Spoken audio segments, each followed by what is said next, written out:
வணக்கம். ஆகாஷ்வாணி புதுச்சேரி செய்தி சுருக்கம் வாசிப்பவர் செங்கேனி பழனி. பிரதமர் திரு நரேந்திர மோடி 2 நாள் பயணமாக நாளை பூட்டான் செல்கிறார். பூட்டானின் 4வது மன்னர் திரு ஜிக்மே சின்கே வாங்சுக்கின் 70வது பிறந்தநாள் விழா கொண்டாட்டத்திலும் பிரதமர் பங்கேற்க உள்ளார். இப்பயணத்தின் போது பிரதமர் திரு மோடியும் பூட்டான் மன்னர் திரு ஜிக்மே கேசர் நம்கியால் வாங்சுக்கும் இணைந்து 1200 மெகாவாட் திறன் கொண்ட நீர்மின் திட்டத்தை தொடக்கி வைக்கின்றனர். மத்திய வேளாண் மற்றும் விவசாயிகள் நலத்துறை அமைச்சர் திரு சிவராஜ் சிங் சௌஹான் இன்று ஒடிசாவிற்கு பயணம் மேற்கொள்கிறார்.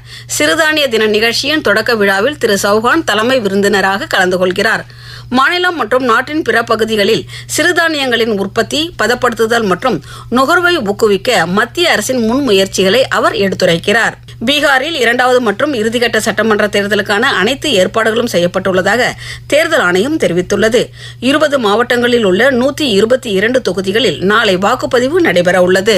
புதுச்சேரியில் முதல் முறையாக தனியார் மருத்துவமனை சார்பில் கொண்டுவரப்பட்டுள்ள ரோபோட்டிக் முழங்கால் மாற்று அறுவை சிகிச்சை முறையை முதலமைச்சர் திரு ரங்கசாமி நேற்று தொடக்கி வைத்தார்.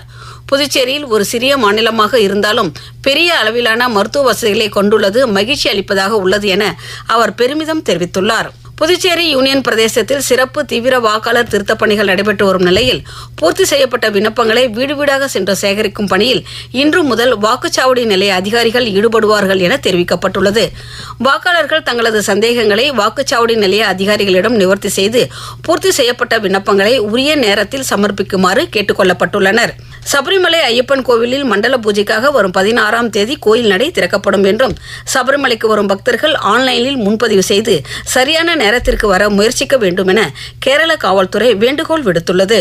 இத்துடன் இந்த செய்திச் சுருக்கம் நிறைவு பெறுகிறது.